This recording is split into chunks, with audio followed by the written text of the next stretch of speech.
यात्रा पथ। उत्तर की ओर के मैदान के दक्षिणी भाग में भारत का एक ऐसा भूभाग है जो उस मैदान की तरह समतल नहीं है अथवा वहां पर हिमालय जैसे ऊंचे पर्वत नहीं है। उस भाग की अधिकतर भूमि पथरीली तथा पहाड़ी है। कहीं कहीं पर पर्वत हैं जो बहुत ऊंचे अथवा फैले हुए नहीं हैं। इस भूभाग को दक्षिण का पठार कहा जाता है। यह पठार समुद्र तल से 457 से 1190 मीटर तक ऊंचे हैं। इसकी शुरुआत विंध्याचल पर्वत से होती है। इसमें अनेक नदी घाटियां हैं। आपने कितनी ही कहानियों में विंध्याचल पर्वत का नाम सुना होगा। यह पहाड़ी श्रृंखला सैकड़ों वर्ग किलोमीटर के क्षेत्र में बिखरी पड़ी है। वह उत्तर और दक्षिण भारत की एक प्रकार से सीमा रेखा है। हमारे पूर्वजों ने विंध्य पर्वत को सजीव माना था। पुराणों में अगस्त्य मुनि के दक्षिण में प्रवेश की कहानी मिलती है। पहले दक्षिण की ओर जाना उतना सुगम न था, क्योंकि विंध्याचल पर्वत दिनों दिन ऊंचा उठता जा रहा था। वह अगस्त्य मुनि का शिष्य था।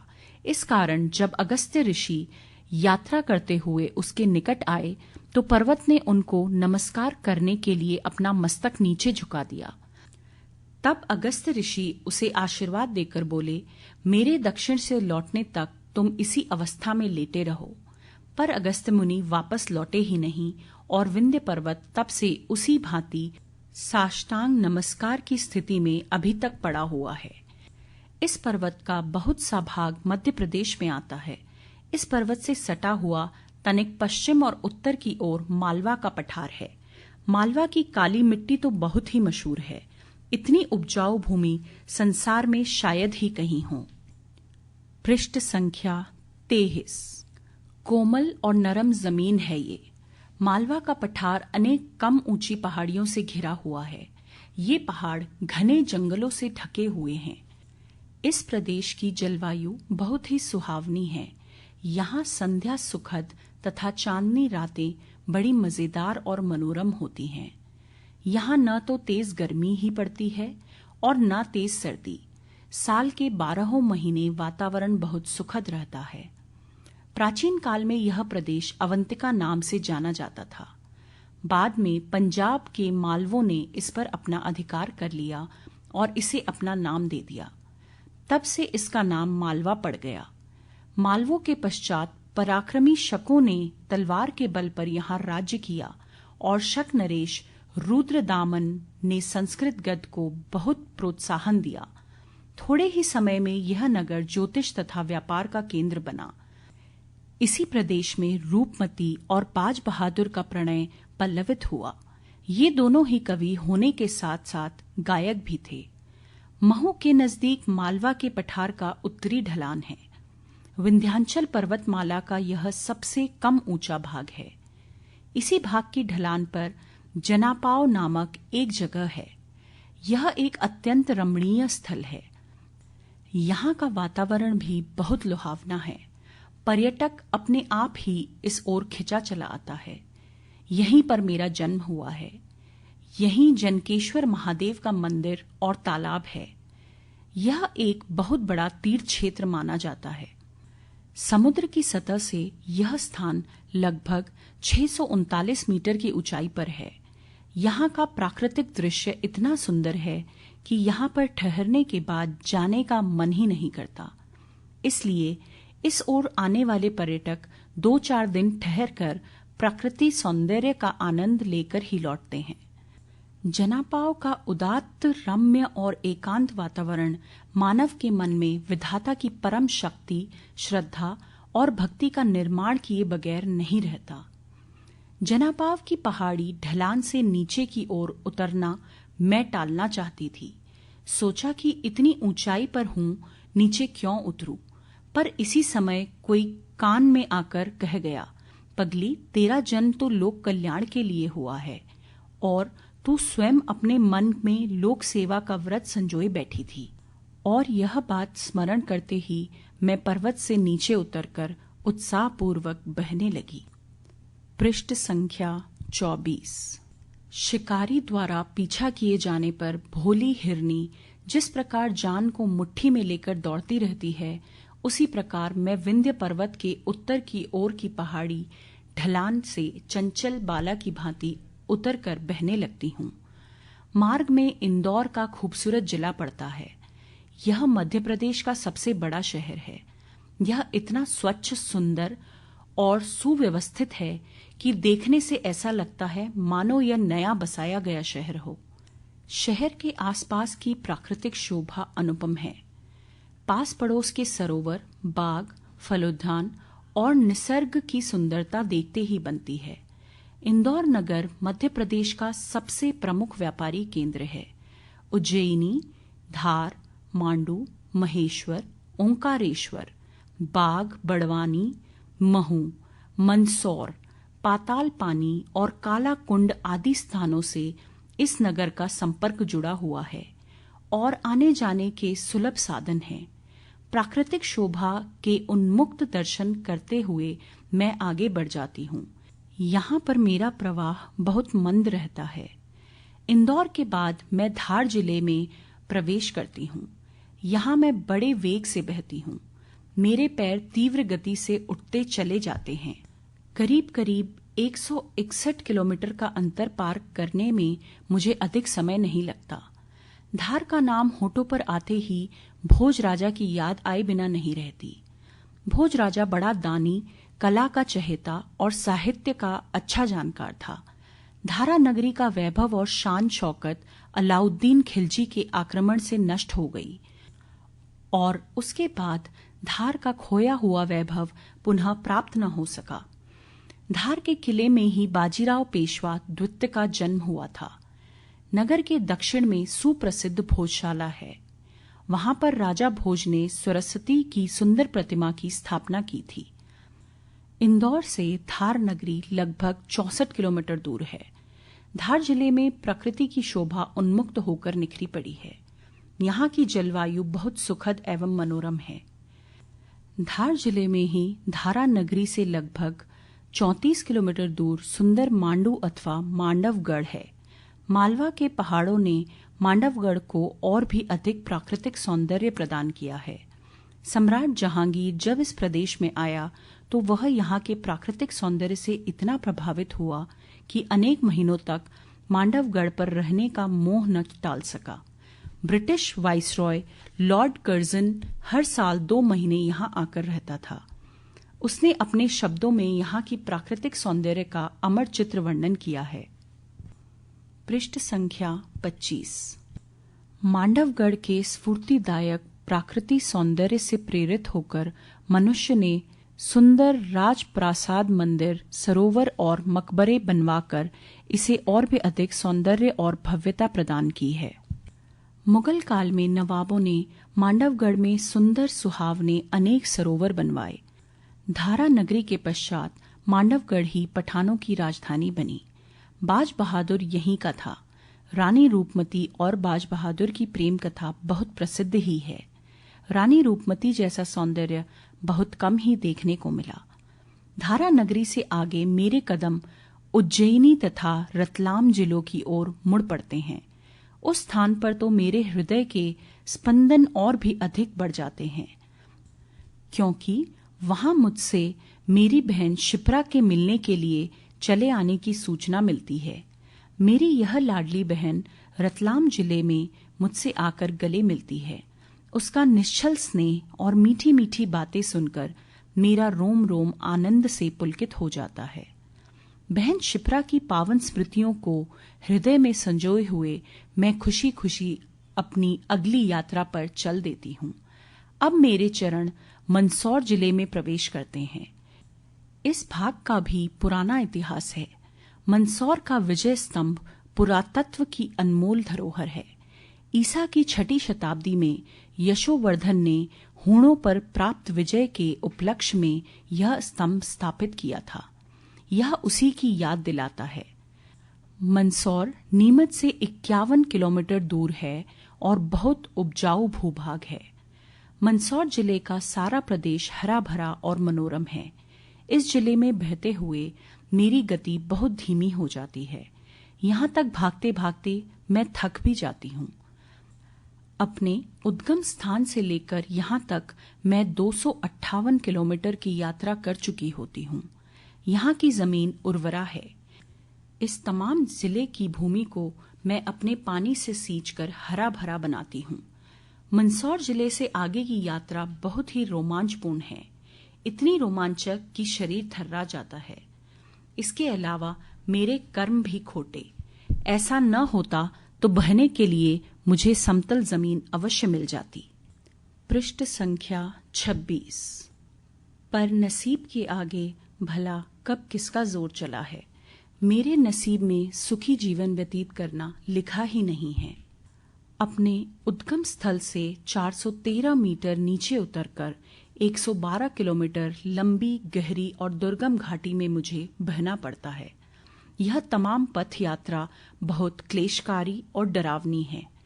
घाटी के दोनों ओर ऊंची ऊंची पर्वतमाला है तथा दोनों ओर किनारों पर जंगली और कटीली झाड़ियों की भरमार है। इस स्थान से जब मैं आगे बढ़ती हूँ तब दूर ही से एक विशाल किंतु खंडहर बना किला दिखाई देता है। उसके निकट पहुंचने पर किले की भव्यता मन को रोमांचित कर देती है। यह किला 84 गढ़ के नाम से बहुत विख्यात है। युद्ध कला की दृष्टि से यह दुर्ग देश के महत्वपूर्ण किलों में से एक माना जाता है। इसके निर्माण तथा यज्ञ का इतिहास कछवाह, तोमर और जयपुर के राजवंशों से जुड़ा है। इस घाटी मार्ग में मेरे किनारे किसी किसी स्थान पर 63 से लेकर 91 मीटर तक ऊंचे हैं। 80 किलोमीटर आगे चलने के बाद मेरी लाडली बहन बनास 483 किलोमीटर की यात्रा करके राजस्थान की सीमा से कुछ ही मील बाहर पहुंचकर मेरा स्वागत करती है। बनास अकेली नहीं है, अपितु वह बेड़च, कटेसरी आदि नदियों का प्रेम अपने साथ लिए होती है। उससे मिलकर मेरे मन को बहुत समाधान मिलता है। कुछ दूर और चलने पर राजपूत वीरों के रक्षक अरावली पर्वत के दर्शन हो जाते हैं। अरावली के शिखर उत्तर पूर्व से लेकर दक्षिण पश्चिम दिशा तक फैले हुए हैं। ये शिखर बहुत ऊंचे नहीं हैं और इनमें जंगल भी बहुत कम घने हैं। अरावली पर्वतमाला से बहुत सी नदियां जन्म लेती हैं। उनके प्रवाह तेज हैं क्योंकि पठार की बहुत अधिक ढलान है। अरावली की पश्चिमी ढलान से लूणी और पूर्वी ढलान से बनास ये दो मुख्य नदियां जन्म लेती हैं। खारे पानी वाली लूणी नदी की कुल लंबाई 500 किलोमीटर है। वह अजमेर के पुष्कर सरोवर से जन्म लेती है और जोधपुर राज्य से होती हुई कच्छ की खाड़ी के रेगिस्तान में खो जाती है। शौर्य एवं आत्मसम्मान के प्रतीक अरावली पर्वत को श्रद्धा से प्रणाम करती हुई मैं आगे चल पड़ती हूँ। कुछ दूर और आगे चलने पर पार्वती नदी अपनी भुजाएं फैलाकर मेरा स्वागत करती है। उससे मिलकर मेरे आनंद की सीमा नहीं रहती। मुझे बहुत बल मिलता है। पृष्ठ संख्या 27। पार्वती नदी का स्नेह पाकर मैं दुगने उत्साह से अपनी अगली यात्रा पर पैर बढ़ाती हूँ। अपने जन्म स्थान से लेकर लगभग 322 किलोमीटर की यात्रा पूरी करके मैं बड़े अभिमान से राजस्थान की सीमा में प्रवेश करती हूँ। इस प्रदेश में यात्रा करते हुए मेरा मन अभिमान से भर जाता है, और अभिमान क्यों न हो। रणबांकुरे राजपूतों के बलिदान से यहाँ की एक एक इंच जमीन पवित्र हो गई है। हरियाणा से मालवा और गुजरात तक राजस्थान प्रदेश फैला हुआ है। वह शौर्य एवं साहस की साक्षात प्रतिमा ही है। वीर गाथाओं से राजस्थान के इतिहास के सैकड़ों पृष्ठ भरे पड़े हैं। राजस्थान का चप्पा चप्पा भूमि वीर राजपूतों के बलिदान के रक्त से सिंचित है। इस भूमि के कण कण में शहीदों की हुंकार उठती है। यहाँ की हवाएं भी वीरों का गुणगान करते हुए नहीं आघाती। यहाँ की स्त्रियों के जौहर के स्वर चारों दिशाओं में गूंजते हैं। राजस्थान में गंगा नहीं, यमुना नहीं, हरे भरे खेत नहीं हैं, बस केवल है चमकती हुई रेत। पर तलवार का धनी राजपूत यहीं पर रहता है। इसी स्थान पर राजपूती तलवार की धार का चुम्बन लेने वाली औलाद जन्म लेती है। इस भू प्रदेश में बहते हुए मेरे जल को भी इस सारे प्रभाव का लाभ मिलता है। मेरे पानी की एक एक बूंद राजस्थान के जीवन की धड़कन बनकर रह गई है। इस प्रदेश में बहने से पहले मैं समुद्र तल से 310 मीटर की ऊंचाई पर बहती थी, किंतु राजस्थान की सीमा के अंदर केवल 15 किलोमीटर घुसने के बाद 15 मीटर नीचे उतर जाती हूँ और मेरी आगे की यात्रा ऊंची ऊंची पहाड़ियों, बड़े बड़े पत्थरों और दुर्गम घाटियों के बीच चलती है। एक अल्हड़ और चंचल ग्रामीण युवती की भांति कूदते फांदते, हंसी ठिठोली करते हुए मैं अपनी यात्रा तय करती हूँ। इस यात्रा में मुझे तनिक भी थकान अनुभव नहीं होती, अपितु मुझे बहुत आनंद प्राप्त होता है। मेरे इसी शोरगुल और कूदते फांदते हुए बहने के कारण लोग मुझे चंचल चंबल अथवा चुलबुली चंबल कहकर पुकारते हैं। इस 36 किलोमीटर के छोटे से प्रवास के दौरान मैं अनेकों बार छोटे बड़े पहाड़ी शिखरों से कूदते फांदते हुए कम से कम 20 झरने बहाती हूँ। इनमें सबसे बड़ा झरना चूलिया प्रपात है। यहाँ मैं 18 मीटर की ऊंचाई से नीचे गिरती हूँ। पृष्ठ संख्या 28। यह नजारा अतिशय मनोरम है। यह सुंदर दृश्य देखने के लिए दूर दूर से पर्यटक आते हैं। इसके आसपास घूम फिरकर वे मेरा वेग और चंचलता देखकर चकित हो जाते हैं। जब मैं ऊंचाई पर से नीचे गिरती हूँ, उस समय मेरा वेग इतना तेज होता है कि जिस स्थान पर मैं गिरती हूँ वहां 14-15 मीटर गहरे गड्ढे हो गए हैं। इसमें बड़े बड़े और भयानक भंवर निर्माण हो जाते हैं। यदि भूल से कोई मनुष्य इसमें फंस जाए तो समझ लो कि उसकी खैर नहीं, उसके जीवित रहने की आशा करना व्यर्थ है। इस स्थान से केवल 11 किलोमीटर आगे मेरे तीर पर भैंसरोड़गढ़ नामक गांव बसा है। इसी गांव के निकट उत्तर पूर्व की ओर आकर बामनी नदी मुझसे आकर मिलती है। यह बरसाती नदी है, जिसके कारण गर्मी में सूख कर वह बिल्कुल छोटी रह जाती है। मेरे किनारे पर भैंसरोड़गढ़ का पुराना प्रसिद्ध किला है। इसके किले की तटबंदी 55 मीटर ऊंची है। ये तटकोटबंदी बड़े बड़े पत्थरों से निर्मित होने के कारण किला युद्ध शास्त्र की दृष्टि से बड़े महत्व का है, लेकिन अब वह जीर्णावस्था में है। उस पर घास उगी रहती है। वहां एक प्रकार की विचित्र शांति विद्यमान रहती है। तट से देखने पर यह किला बड़ा भव्य दिखाई पड़ता है, इसलिए पर्यटक नावों में बैठकर सैर करते हुए किले की शोभा देखते हैं। वातावरण बहुत ही सुखद लगता है। भैंसरोड़गढ़ से आगे मैं उत्तर पूर्व की ओर मुड़कर बहने लगती हूँ। यहाँ पर फिर घाटी में बहने के कारण मेरा पाट बहुत संकरा हो गया है, किंतु प्रवाह पहले जैसा ही तेज रहता है। करीब करीब 10 किलोमीटर तक चलकर मैं उदयपुर की सीमा को पार करती हूँ। इसके पश्चात मैं धौलपुर की सीमा में प्रवेश करती हूँ। पहले यह एक देशी रियासत थी। यहाँ का दुर्ग भी बहुत विशाल, मजबूत तथा देखने योग्य है। इस किले पर से लोग मुझे मैदानी इलाके में बहते हुए देखते हैं तो मैं पहाड़ों से बहती हुई चांदी के प्रवाह की भांति दिखाई देती हूँ। धौलपुर प्रदेश में मेरा यात्रा मार्ग पथरीली तथा रेतीली भूमि और भयानक गुफाओं में से होकर गुजरता है। यहाँ बहते हुए मैं उदास हो जाती हूँ। राजस्थान की सीमा में मैं राजपूतों की शौर्य गाथा दोहराते हुए आगे बढ़ती हूँ। मेरे यात्रा पथ पर कोटा, बूंदी, जयपुर तथा करौली रियासतों की सीमाएं पड़ती हैं। ये सभी रियासतें अब राजस्थान के विशाल प्रदेश के अंतर्गत आ गई हैं। पृष्ठ संख्या 29। मेवाड़ में यात्रा का मुझे सच्चा आनंद प्राप्त होता है। जोधपुर और बीकानेर की भांति मेवाड़ रेतीला इलाका नहीं है। ऐसा प्रतीत होता है मानो वह मालवा का ही एक उपजाऊ टुकड़ा हो, हरे भरे उर्वर खेतों से समृद्ध। अरावली की पर्वतमाला जहां जहां पर टूटी है, वहां वहां घने जंगल फैले पड़े हैं, जिनमें बाघ स्वच्छंद घूमते रहते हैं। इसी स्थान पर शौर्य और साहस के प्रतीक सिसोदिया राजपूत रहते हैं, जो वचन पर मर मिटते हैं।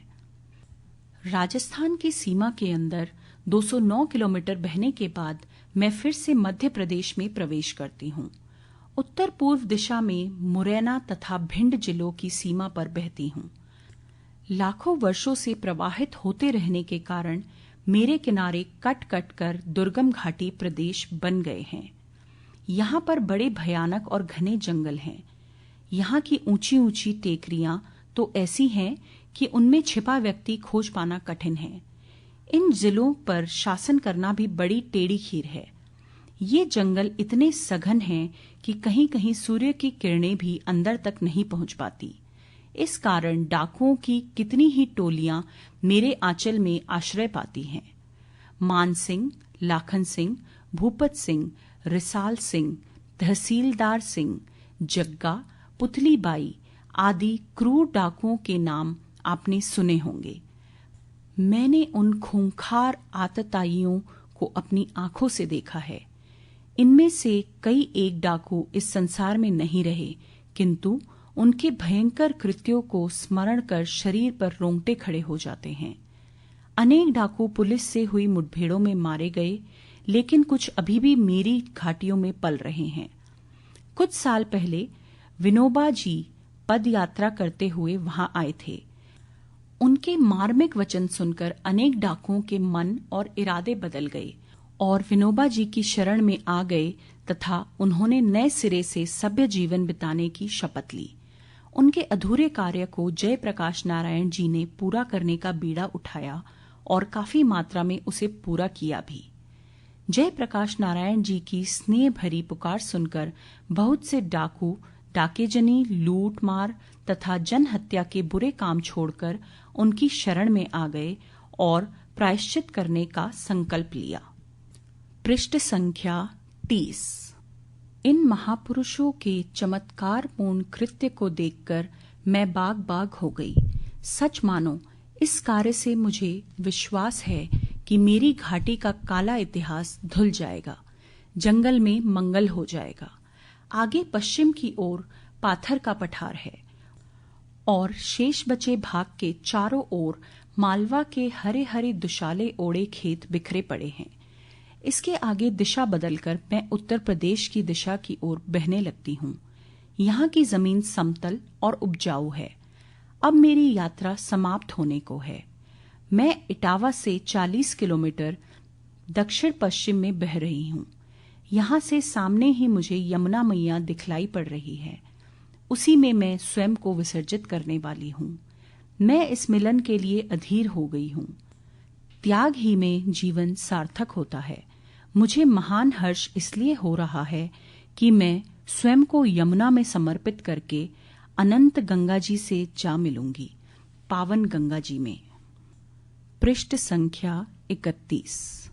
मेरी सारी यात्रा कुल मिलाकर 1046 किलोमीटर है, किंतु अपने उद्गम स्थान से लेकर यमुना जी के साथ संगम तक एक सीधी रेखा में नापा जाए तो लंबाई केवल 531 किलोमीटर ही होगी। इतना अधिक अंतर मेरे आड़े तिरछे बहाव के कारण ही है। खैर, यह बात छोड़ो। इतनी लंबी यात्रा करने के बाद विश्राम करना कितना सुखकर प्रतीत होता है, इसकी आप सहज ही कल्पना कर सकते हैं। वह देखो, मैं यमुना मैया के बिल्कुल निकट पहुंच गई हूं और वह भी मुझे अपनी बाहों में समेटने के लिए अधीर हो उठी हैं। अच्छा, तो अब आप सबसे विदा लेती हूँ। नमस्ते, बहुत बहुत नमस्कार। जय यमुना मैया की। पृष्ठ संख्या 32।